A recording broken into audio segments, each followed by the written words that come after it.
Good evening dear student, welcome back to my YouTube channel. So आज हम बात करेंगे स्ट्रोक वॉल्यूम की एंड कार्डियक आउटपुट। तो सबसे पहले हम बात करते हैं स्ट्रोक वॉल्यूम की। क्या होता है स्ट्रोक वॉल्यूम, जानेंगे स्ट्रोक वॉल्यूम क्या होता है।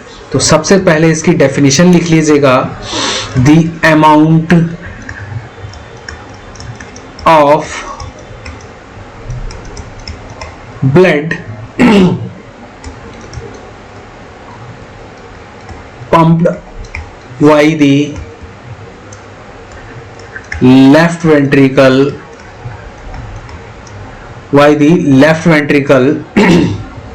of the heart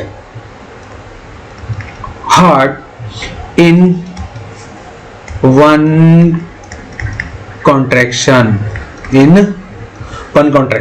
समझिएगा क्या होता है stroke volume.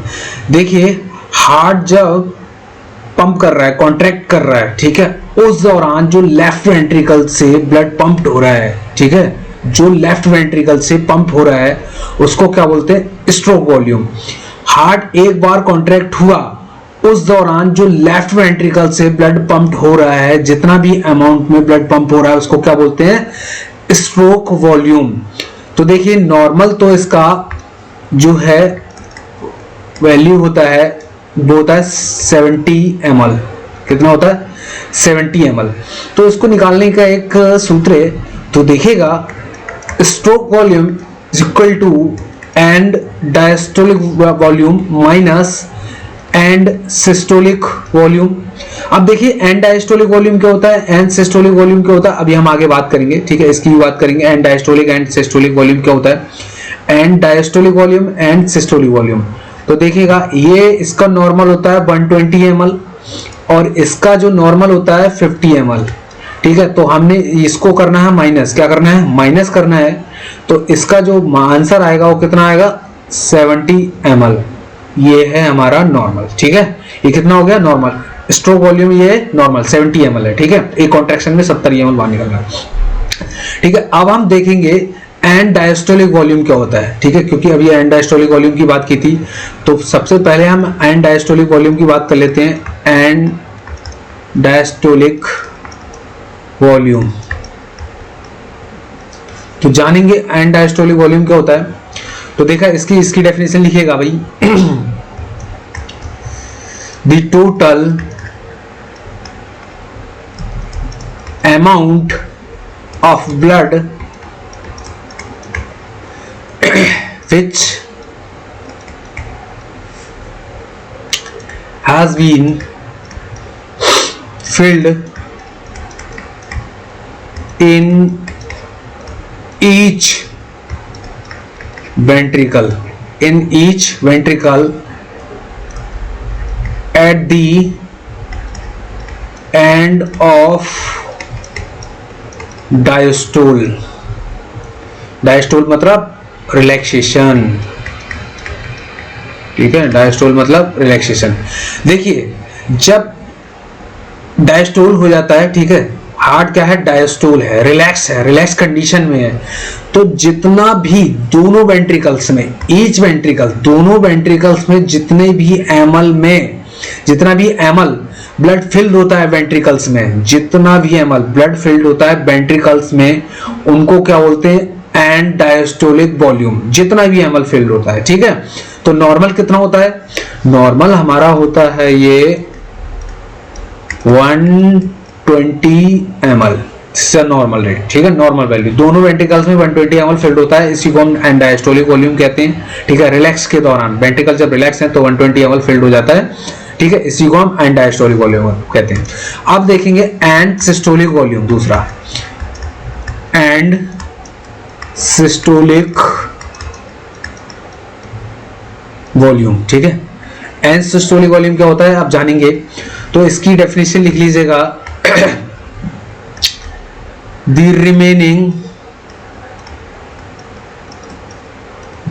Remaining amount of blood in each ventricle in each ventricle at end of contraction known as end systolic volume। देखिए हार्ट जब कॉन्ट्रैक्ट हो चुका होता है, कॉन्ट्रैक्ट हो रहा है, ठीक है, हो चुका है, तो जो वेंट्रिकल्स में उसके बावजूद कॉन्ट्रैक्ट होने के बाद क्या होता है, कुछ अमाउंट में ब्लड रिमेनिंग रह जाता है वेंट्रिकल्स में, कुछ अमाउंट में वेंट्रिकल्स में ही ब्लड रह जाता है, ठीक है, कुछ अमाउंट में वेंट्रिकल्स में ही ब्लड रह जाता है। और वो कितना रह जाता है, वो रह जाता है नॉर्मल 50 ml। कितना रह जाता है, 50 ml। हार्ट हमारा कॉन्ट्रैक्ट हो रहा है, ठीक है, ऐसे कॉन्ट्रैक्ट हुआ, उसके बाद भी 50 ml ब्लड रह जाता है, उसी को बोलते हैं एंड सिस्टोलिक वॉल्यूम, ठीक है। अब हमने प्रीवियस स्लाइड में यही देखा था, देखिए एंड डायस्टोलिक वॉल्यूम 120 ml, ठीक है, मतलब फिल्ड हुआ है एक बार में, और एंड डायस्टोलिक वॉल्यूम मतलब रिमेनिंग रह गया है, तो इसका जब हम माइनस करेंगे तो 70 ml निकलेगा, तो स्ट्रोक वॉल्यूम एक बार में जो पंप हो रहा है, मतलब ब्लड हो रहा है, उसको 70 ml हो रहा है, ठीक है, इतना समझ गए होंगे। देखिए अब इसमें वेरिएशंस आ जाते हैं, इसमें कुछ चेंजेस आ जाते हैं इस स्ट्रोक वॉल्यूम में, ठीक है, तो वो डिपेंड करता है प्री लोड पे और आफ्टर लोड पे, ठीक है। तो लिख लेते हैं stroke volume, stroke volume depends upon preload and after load, ठीक है, इस पे डिपेंड करता है। अगर इन प्रीलोड और आफ्टर लोड में चेंजेस आए, ठीक है, तो फिर हमारा स्ट्रोक वॉल्यूम में भी चेंजेस आएंगे, ठीक है, घट सकता है, बढ़ भी सकता है। तो देखिए प्रीलोड और आफ्टर लोड क्या होता है, हम बता दें तो देखिए प्रीलोड का मतलब ही क्या है, प्री लोड, लोड मतलब क्या होता है, प्रेशर, ठीक है, लोड मतलब क्या होता है, प्रेशर। तो देखिए ये क्या है, प्री लोड क्या है भाई, इसको समझेंगे। It is pressure on wall, किसकी वॉल, वेंट्रिकल्स की, of excreted wall of ventricles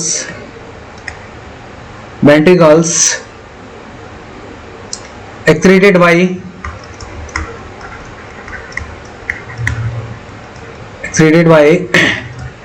and diastole just before contraction,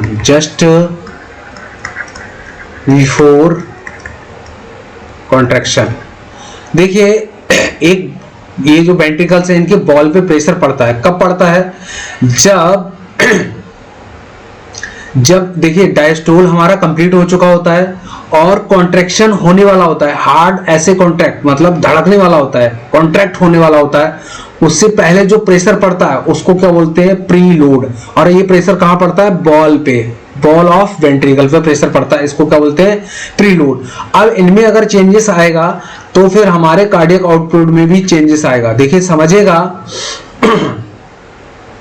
मान लीजिए प्री लोड अगर हमारा इंक्रीज हुआ, प्रीलोड अगर हमारा इंक्रीज हुआ तो क्या होगा, वेंट्रिकल्स जो है, वेंट्रिकल्स वॉल क्या होगी, स्ट्रेच होगी, क्या होगी, स्ट्रेच होगी, वेंट्रिकल वॉल्स स्ट्रेच ही होगी भाई, स्ट्रेच होगी, स्ट्रेच इंक्रीज होगी, है ना, स्ट्रेच इंक्रीज होगी।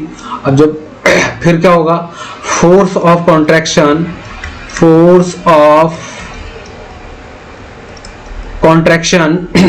ये भी इंक्रीज होगा, फोर्स ऑफ कॉन्ट्रैक्शन भी इंक्रीज होगा। तो फोर्स ऑफ कॉन्ट्रैक्शन इंक्रीज होगा तो कार्डियक आउटपुट भी क्या होगा, इंक्रीज होगा, ठीक है, कार्डियक आउटपुट भी इंक्रीज होगा, ठीक है, इतनी बात क्लियर हो गई। अब देखते हैं आफ्टर लोड क्या होता है, ठीक है, आफ्टर लोड देखिएगा, आफ्टर लोड भाई, आफ्टर लोड देखिए ये क्या होता है, इसकी डेफिनेशन लिख लेते हैं। तो इसकी डेफिनेशन क्या है, resistance resistance the left ventricle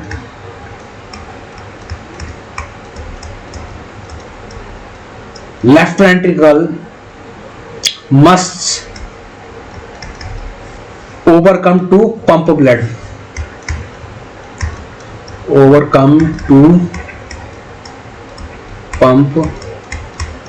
देखिए ब्लड जब पंप हो जाता है उसका जो रेजिस्टेंस है लेफ्ट वेंट्रिकल का तो वो कहलाता है आफ्टर लोड। ठीक है, अब ये देखिए ये क्यों जरूरी है, प्रेशर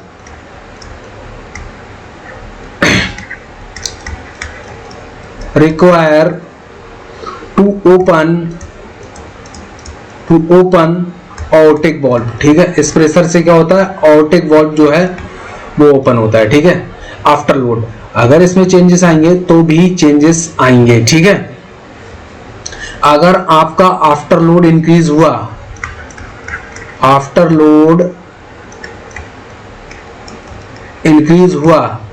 तो हमारा कार्डियक आउटपुट क्या होगा, डिक्रीज होगा। अगर आपका आफ्टर लोड डिक्रीज हुआ तो हमारा कार्डियक आउटपुट इंक्रीज होगा। ये अपोजिट होता है एक दूसरे के।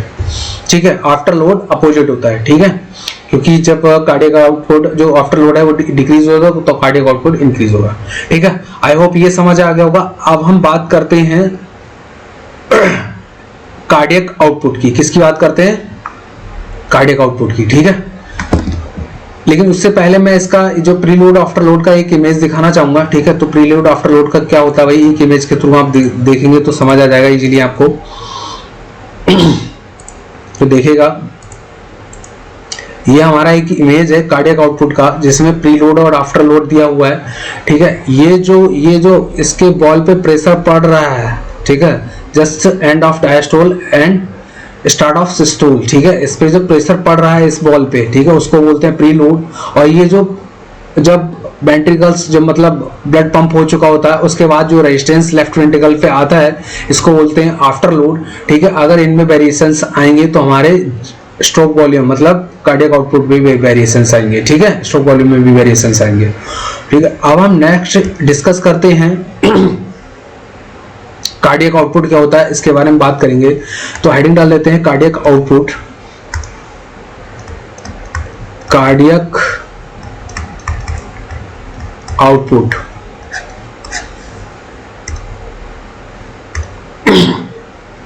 कार्डियक आउटपुट जानेंगे क्या होता है। तो देखिएगा इसकी डेफिनेशन देखिएगा, कार्डियक आउटपुट क्या होता है। कार्डियक आउटपुट इज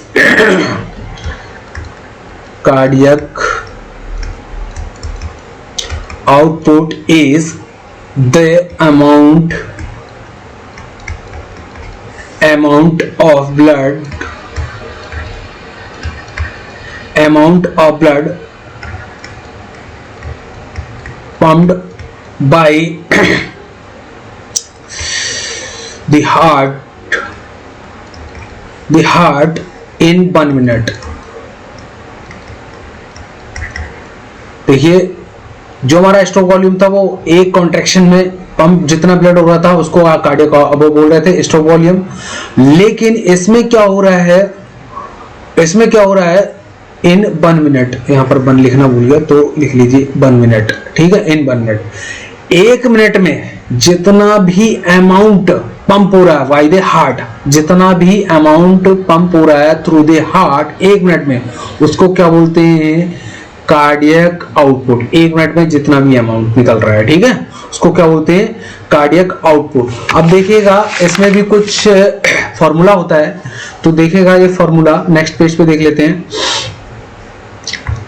फॉर्मूला क्या होता है भाई इसका, इसको निकालने का, कार्डियक आउटपुट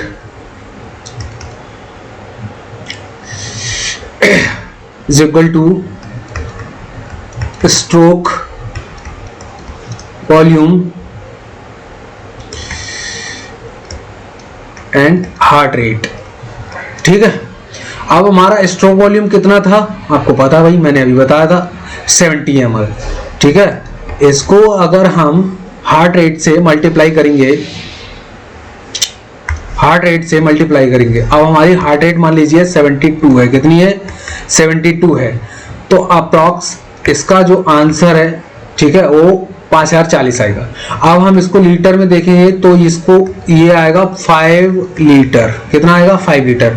तो हमारे जो शरीर में जो ब्लड होता है वो अप्रॉक्स 5 से 6 लीटर होता है, तो वो 1 मिनट में ये 5 से 6 लीटर ब्लड सर्कुलेट हो जाता है, ठीक है, 1 मिनट में ही। तो देखिएगा 1 मिनट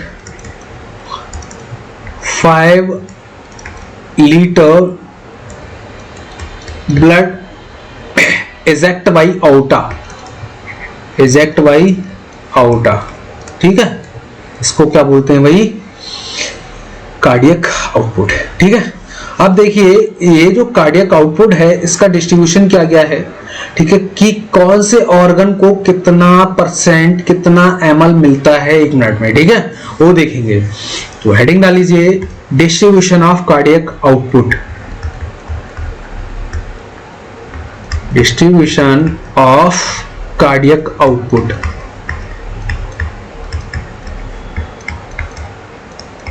ठीक, डिस्ट्रीब्यूशन। अब देखेंगे कितना परसेंट कितना ml जो है हमारे अदर ऑर्गन को मिल पा रहा है एक बार में, जो ब्लड पंप कर रहा है 1 मिनट में, ठीक है।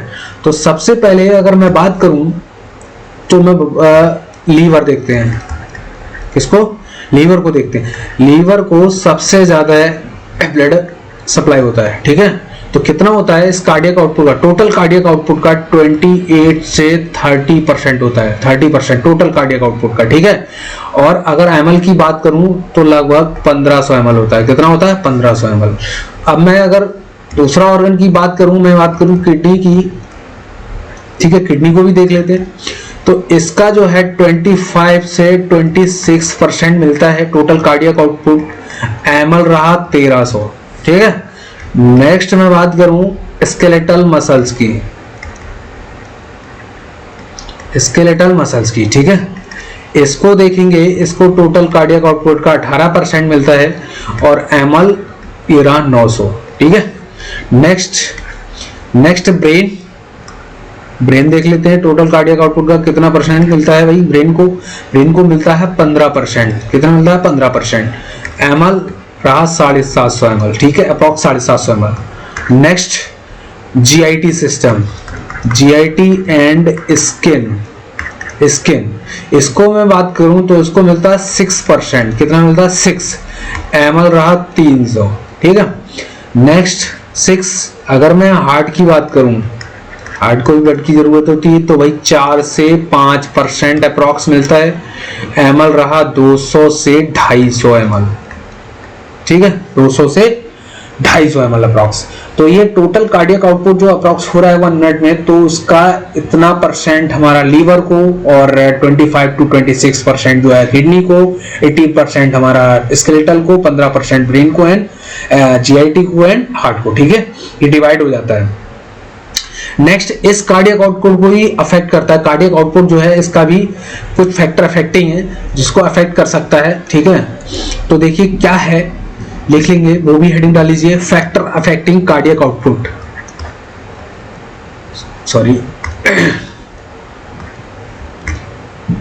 फैक्टर अफेक्टिंग कार्डियक आउटपुट, ठीक है। वो कौन से फैक्टर हैं जो इस कार्डियक आउटपुट को अफेक्ट कर सकते हैं, ठीक है, देखेंगे। देखिए सबसे पहले वेनस रिटर्न, सबसे पहले वेनस रिटर्न।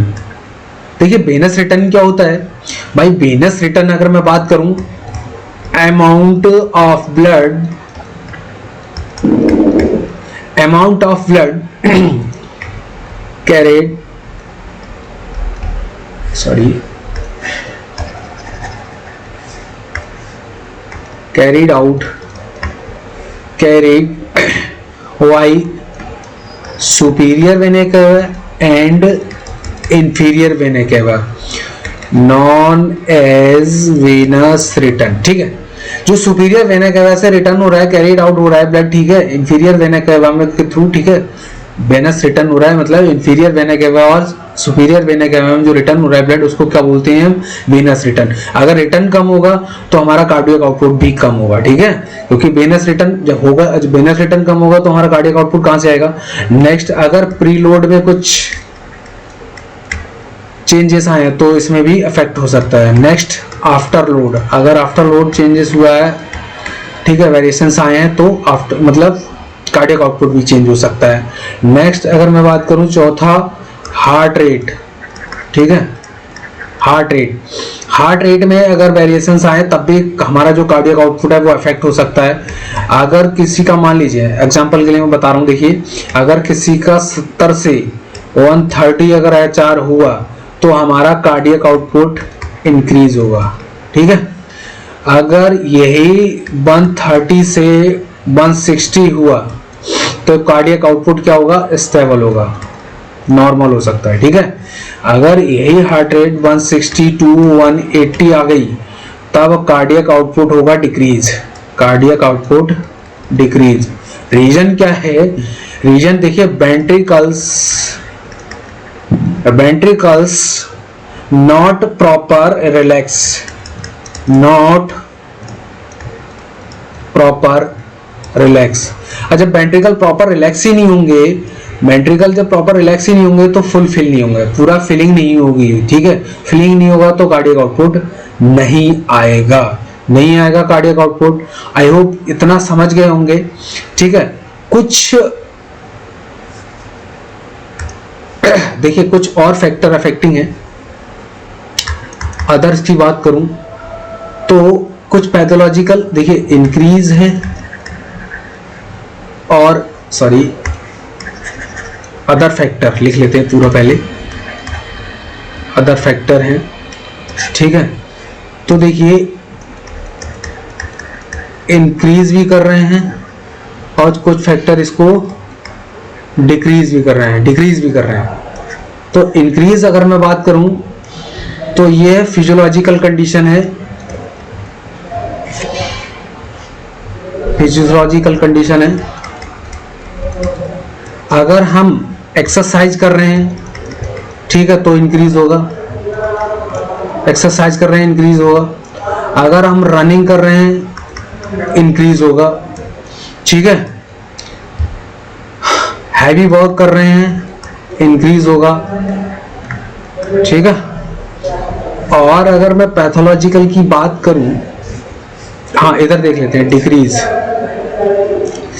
डिक्रीज होगा तो देखिएगा इसमें फिजियोलॉजिकल कंडीशन होगी। फिजियोलॉजिकल के कारण क्या होगा? अगर आप रेस्ट कर रहे हैं, क्या कर रहे हैं? रेस्ट कर रहे हैं तो कम होगा कार्डियक, क्या होगा?